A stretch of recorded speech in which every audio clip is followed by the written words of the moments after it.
guys, it's TheEaaProject here, and I'm doing another video on the class setup. So today we'll be covering the Swat.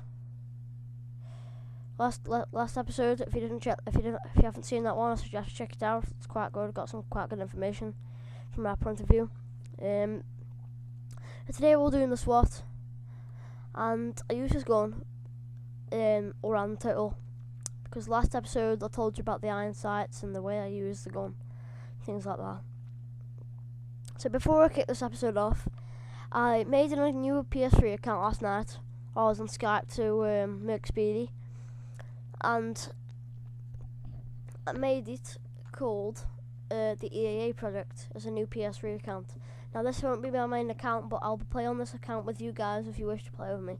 So this won't be my main account. This will be, so if I'll leave my email address in the description and the PSN name, and if you want to play with me, just send me a friend request and tell me who you are.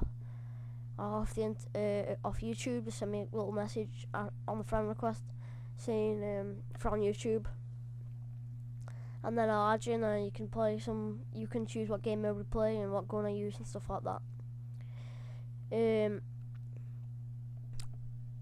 Yeah, so I'll just make this account so I can play with you guys, and I'll play some zombies if you want me to. I've got everything but the Vengeance download, but I'll be getting that soon anyway. Anyway, so today we'll be covering the Swat, as I said. I like this gun. Like I told you in the last episode, I really like it, but I don't think it's the weapon for me, to be honest, because it's just it's a good gun. Like it's quite really OP for chest height shots. It's got good accuracy. Normally 2-hit kill if you get someone in the chest, like round about the chest. So yeah, that's about it. That's about how to, if you get good shots. The nozzle bit here, this is the sight, so you got there. This is a little over bit, and there's bits in the middle. If you get people just in the middle, so see this is an enemy. Head, feet, arms. If you get someone about here, like they're just below the chest or about there, you can like 2-hit kill someone. I use reflex sight because it makes it a bit more bit more accurate, and it allows you to. Sorry if you can hear my dog barking. My uncle's coming. But it makes it a bit more accurate, and you've got good shots, and you can always get that extra headshot. Quick draw is the same as the M27, so you can get if someone sees you, you can always get that extra speed to kill them. So say if you've got without quick draw, so you've got like full grip. If the enemy has quick draw, they can always shoot you before they can always get that 2-hit kill before you start shooting them. So that's why I use quick draw, so you can get that extra 2% more speed on the enemy kill. I use the 5.7 because I got a good trigger finger, as I said yesterday, so exactly the same. The only thing different is the first 2 perks and the lethal grenade. So I use a hardline so I can get kill streaks easy, because it's not that easy for a player that doesn't use the Swat to get high kill streaks. So I use hardline just so I can get that, because it's a 3-burst gun.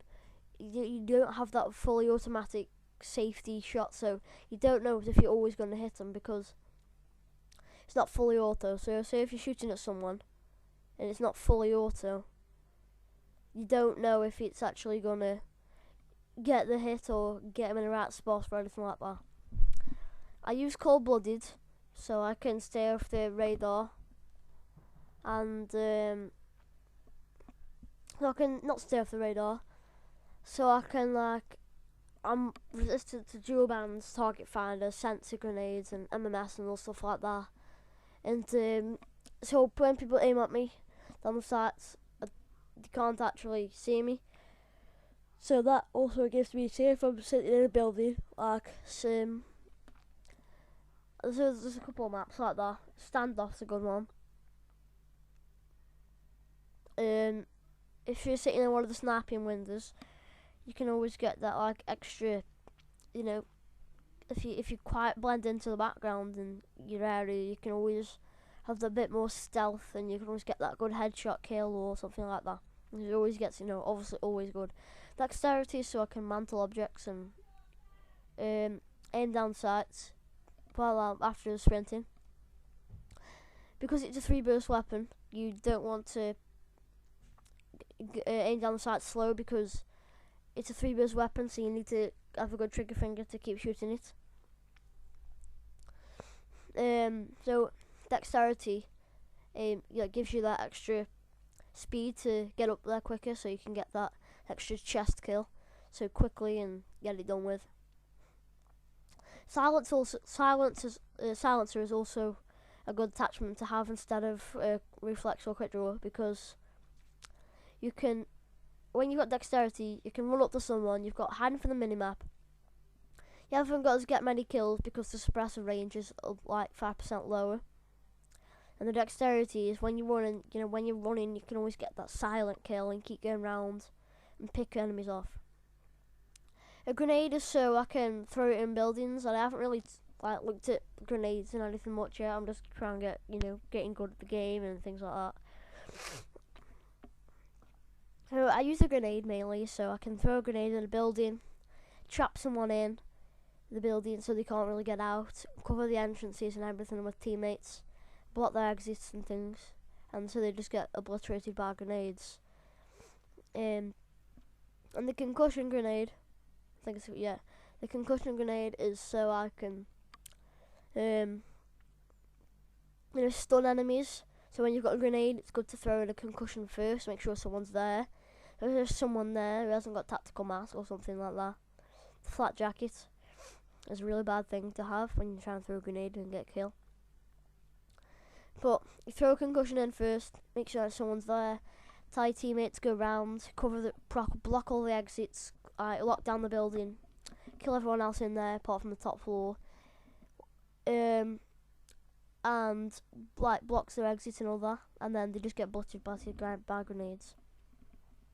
Next episode we'll be covering the Vector K10 and how I use it. So thank you for watching. I've been the EAA Project. Thank you.